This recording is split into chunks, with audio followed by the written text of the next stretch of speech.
We also saw Willow Nightingale and Ishii team up to take on Chris Statlander and Stokely Hathaway. That was a fun affair. But something that I know had to make you feel good, Mormon Fuzzy. We saw Dustin Rhodes, Shibata, Sammy Guevara, Ross Von Erich, and Marshall Von Erich take on a whole host of other folks who we think a lot of. Toa and Bishop and Brian Cage, Matt Taven and Mike Bennett. Again, we're trying to get guys on the card. But what I was so thrilled to see is Dustin and Wembley and the Von Erichs, including Kevin Von Erich in Wembley, throwing the claw on.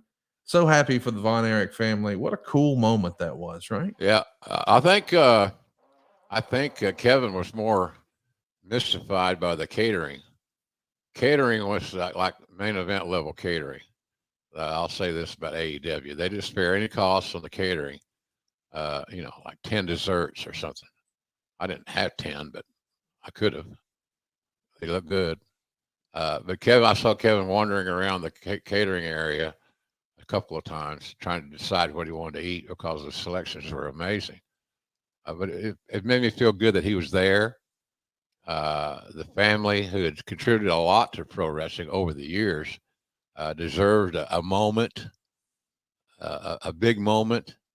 And this is a big moment because I don't know. I never heard the original attendance, but I do know for sure it was over 50,000. So it was a success in that respect by far. But somebody will complain, well, it wasn't as much as last year. Isn't that weird? I'm glad you mentioned that because I think the report is, according to Dave Meltzer, that AEW was hesitant to announce the number because it was down from last year. Guys, over 50,000 tickets. Anytime you do that, it doesn't, I mean, that's a home run. Like, Yeah. I think the curiosity factor is what sold those other tickets. Like, you and I have done live podcasts and you've done a bunch of spoken word tours over there and book tours and things like that in the UK. And man, one of the first things people would always talk to you about for years and years and years, Jim, is SummerSlam 92. It left an impression because that was their show. Right. There had been a bunch of other SummerSlams, a bunch of WrestleManias, and they watched them all. But by God, we had SummerSlam 92. It was a big deal to them. And we got that last year. But when you announce, hey, we're coming back next year, I mean, I think as soon as I heard they were coming back next year, I said, well, it'll be two diminishing returns. Not because of AEW, but because that first time, only time, you don't want to miss it. You don't have that on the sequel, right? Right. No, it's hard to make something special twice. Yes.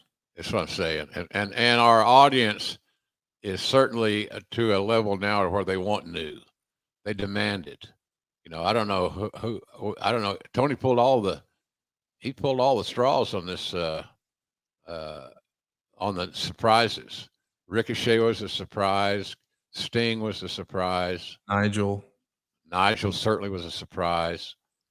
So and anyway. how about this? It's a little thing, but Tommy Billington, I mean, the Dynamite Kid's son in Wembley. I was really excited to see that. I got to admit, and I mean, we can edit this out if we need to.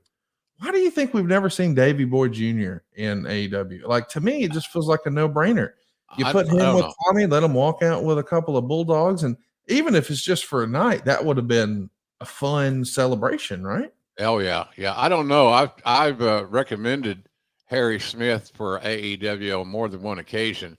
It's just I'm assuming, and this is strictly an assumption, that it had to do with as the two things, the two C's, cash and creative. I think it probably had as much to do with those two items as anything. I think a lot of people admire Harry and his conditioning and his dedication to pro wrestling and so forth. I certainly do, but I think that they just couldn't get past the business hump. And I'm with you though; it would have been a great attraction. Well, maybe there's an opportunity in the future. I'd love to see it. I'm not trying to make a makeshift tag team, but man, what a cool moment that would have been, even just as a one-off. That's right. Yeah. And that venue, that's yes, perfect. Yes. Either way, what an incredible show it was. I saw Tony Khan say he thinks it might be the best AEW pay-per-view of all time. It's going to be right up there with Sting's last match as far as pay-per-view buys. At least that's where it's trending when it's all said and done. takes a little while to get all those numbers back in from the different pay-per-view companies. But in the age of digital, if you're buying a stream, they know right away, but we have to wait until some of the cable and satellite reports come in. Overall, though, I mean, it's a great time to be an AEW fan, and we are just days away. I mean, not this weekend, Labor Day, but next weekend, All Out, Chicago. We're back at it again. Last year, there was less than a week in between shows last year. This year, we've at least got 13 days. I got to say, I probably like this setup a little better. Give everything a chance to breathe a little more. Yeah, Let's see you. Much better. Booking on a week's turnaround is daunting, to say the very least. I believe that this is a better way of doing it. If you give me another week to get ready for it, I would not be displeased. But that's not the case. That's not what the calendar says we have available to us. I plan on being there. I enjoy working these pay-per-views for AEW. It's amazing to me, Conrad. I've never been around a group of talents that change their levels more significantly on the pay-per-views than they do their go-home shows, for example, and things of that nature. This is a hell of a crew.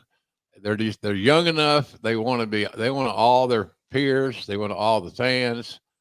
And they've been the difference in what we see on Dynamite or Collision as far as intensity. That's just me now. I may be wrong, but I think that the difference in the talent level from a weekly show to a pay-per-view with AEW is more than any company that I've been around, maybe in forever. It seems like it's consistent, and every show, every pay-per-view, they seem to raise the bar. Guys have some of their best matches on pay-per-view. So I expect that to continue in Chicago. And what a great crowd. Chicago would never let you down. Never let you down. They're great. What do you think would be the headline? What do you think would be the headliner of that show? I mean, they've got so many options. I'm sure as folks are listening to this, they already know because I'm sure it was announced on Dynamite, but I don't know, man. It feels like you'd go back with Swerve and Hangman, and then let Danielson have another challenger there in Chicago, and then I don't know. I mean, I think you gotta give Swerve a rematch at some point. If I was the booker, I think I might do that at Arthur Ashe and do it on TV. And if he is going to get the win back, I think I'd want Swerve to get a win on television rather than pay-per-view. Just make sure more people see it and you establish that next generation. But I'm guessing, man, and I'm going to be watching Dynamite tonight with bated breath because I want to know, hey, what is Bryan Danielson going to do in Tacoma? What's he going to do in Chicago? What's he going to do in Arthur Ashe? And where does this all leave Swerve Strickland?